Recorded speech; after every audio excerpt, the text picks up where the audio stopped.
Hello guys, welcome back to genius academy. स्वागत आप सबों का आज के इस नए और लेटेस्ट वीडियो में।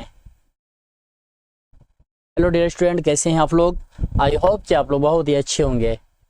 जैसा कि हम लोग पिछले वीडियो में नॉन हिंदी का जो है पार्ट 2 यानी कि हामिद की कहानी, ईद की कहानी, उसमें हामिद के बारे में बताया गया, तो उसको सीखे थे। और आज की इस वीडियो में कर्मवीर चैप्टर 3 है। कौन सा है? ये चैप्टर 3 है। आप इसी तरह हमारे हर वीडियो को देखते रहे। आपको इसमें टोटल 23 चैप्टर हिंदी में आपको सबको पूरा डिटेल में ऑब्जेक्टिव प्लस सब्जेक्टिव के साथ दे दिया जाएगा। इससे बाहर गारंटी है कि क्वेश्चन नहीं आएगा। चलिए चैप्टर को स्टार्ट करते हैं। तीसरा चैप्टर है नॉन हिंदी, जो कि एग्जाम में पूछा जाता है। तो तीसरा चैप्टर है कर्मवीर। क्या है? मुख्य बिंदु यानी कर्मवीर। इसका परिचय थोड़ा देख लीजिए। परिचय इसमें यह है, देखिए कर्मवीर ये चैप्टर का नाम हुआ। अब इसको समझेंगे। क्या समझेंगे? देखिए परिचय। इस पाठ के लेखक ने कर्मठ और परिश्रमी मनुष्य की महत्ता बताई है। केवल भाग पर निर्भर रहना व्यर्थ है। कर्म भी मनुष्य को महान बनाता है। यानी ये कह रहा है कि इस चैप्टर में लेखक ये कह रहा है कि हमको जो है किस्मत के भरोसा नहीं रहना है, मेहनत करना है। केवल भाग पे जो रहते हैं ये सोचना व्यर्थ है। कर्म मनुष्य को महान बनाता है। ठीक है, कोई दिक्कत नहीं ना? आगे देखते हैं क्या कह रहा है। आगे देखिए, दूसरा पॉइंट ये लिखे हैं।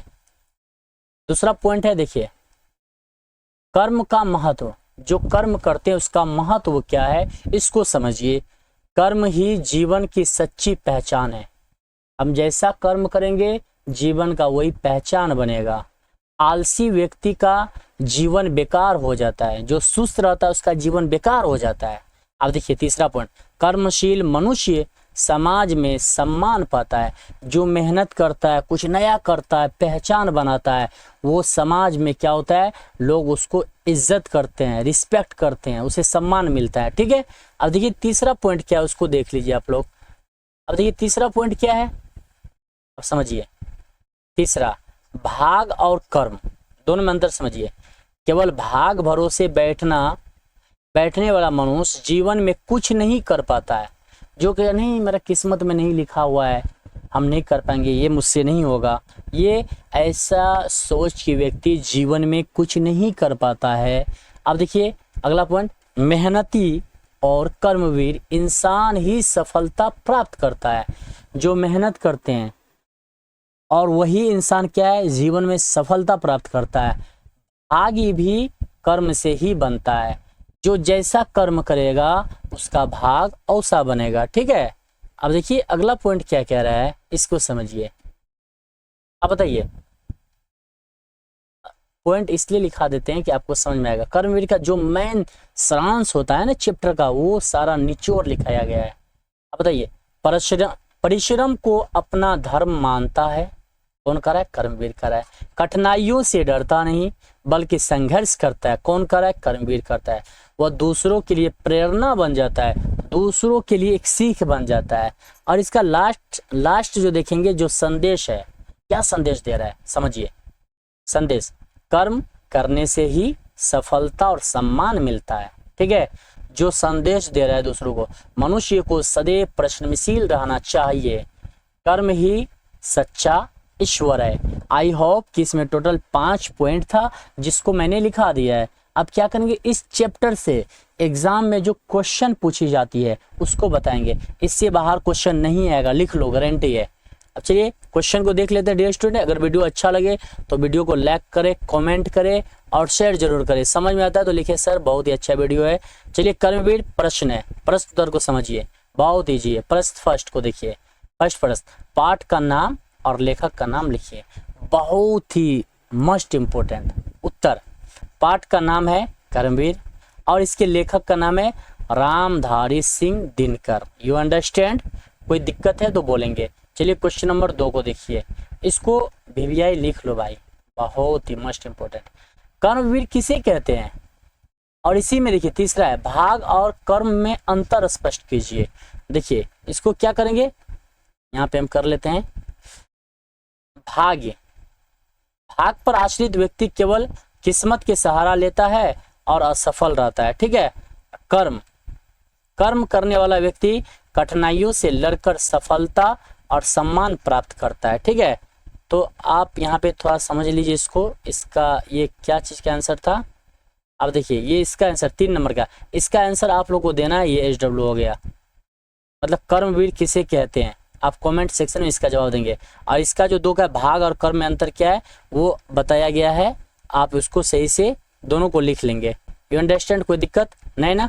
चलिए अगला है क्वेश्चन नंबर 4 है, कर्मवीर मनुष्य की विशेषता लिखिए। कर्मवीर मनुष्य की विशेषता लिखिए। तो हम लिख सकते हैं, पॉइंट बना के लिख सकता है। तो 1 में लिखो, परिश्रम को अपना धर्म मानता है। पॉइंट 2, कठिनाइयों से नहीं डरता है। 3, संघर्ष करके आगे बढ़ता है। 4, दूसरों के लिए प्रेरणा बनता है। ये मेन पॉइंट था, कर्मवीर मनुष्य की विशेषता। जो कर्म करने वाले व्यक्ति है ना, उसका विशेषता को लिख देना है, तुम और लिख सकता है। अब चलिए क्वेश्चन नंबर 5 को देखिए। क्वेश्चन 5 क्या कह रहा है, पाठ का मुख्य संदेश क्या है। उत्तर, इस पाठ का मुख्य संदेश है, भाग्य से कुछ नहीं मिलता भाई, सफलता केवल कर्म से मिलती है, कर्म ही सच्चा ईश्वर है। हमसे ये समझ में आता है कि हम जैसा काम करेंगे ना, हमें फल वैसा ही मिलेगा। अभी तुम मेहनत कर रहे हो, एग्जाम पास कर जाओगे, मैट्रिक में फर्स्ट डिवीजन करोगे तो मिलेगा 10,000। उससे क्या होगा, समाज भी खुश है, तू भी खुश है, टीचर भी खुश होंगे। यही कह रहा है कि हमारा जो हम कर्म करेंगे वही हमारा आने वाला फल बनकर आएगा। चलिए क्वेश्चन 6 को देखिए, आलसी व्यक्ति का जीवन कैसा होता है। बताइए, जो आलसी रहता है उसके बारे में थोड़ा समझ लीजिए। आलसी व्यक्ति का जीवन बेकार और निरर्थक होता है, समाज में उसका कोई सम्मान नहीं होता है। समझ रहे हैं, ये आलसी व्यक्ति का जीवन है। क्वेश्चन नंबर 7 को देखिए, 7 क्या कह रहा है, कर्मवीर का समाज पर क्या प्रभाव पड़ता है। उत्तर, कर्मवीर मनुष्य अपने परिश्रम और सफलता से समाज को प्रेरित करता है, लोग उससे सीख लेते हैं और मेहनत करने की प्रेरणा पाते हैं। जो आदमी अच्छा काम करेगा, दूसरों के लिए नहीं, हम भी अच्छा काम करें, उसके जैसा ही बनना है। कोई अच्छा टीचर बन गया, दूसरे को एक उमंग होगा, एक शौक होगा कि नहीं हम भी टीचर बनेंगे, अच्छे पढ़े लिखे बनेंगे। ठीक है, चलिए अगला देखते हैं। क्वेश्चन नंबर 8 है, पाठ का सारांश लिखिए। मतलब लास्ट स्टेप, पाठ का सारांश। अगर पूछ दे कर्मवीर पाठ का सारांश लिखिए, तो आपको ये लिखना है। क्या लिखना है, इस पाठ में बताया गया है कि कर्म ही जीवन की सच्चाई है, भाग भरोसे करने वाला व्यक्ति असफल होता है, जबकि कर्मवीर कठिन परिश्रम करके महान प्राप्त करता है। इसलिए हर व्यक्ति को कर्मशील होना चाहिए। अगर कर्मवीर के बारे में पूछ दिया कि पाठ में क्या कहा गया था, आपको इसके बारे में लिखना पड़ेगा। आई होप कि टोटल 8 क्वेश्चन थे। एग्जाम में लगभग इससे बाहर क्वेश्चन तो पूछेगा ही नहीं है। याद कर लेना इसका जो लेखक कौन है और चैप्टर का नाम क्या है, इसमें क्या क्या बताया गया। रटना बिल्कुल नहीं है, नोट यहाँ पे रटना नहीं, समझना है, समझकर याद करना है, कॉपी में नोट करो। अगर वीडियो आपको थोड़ा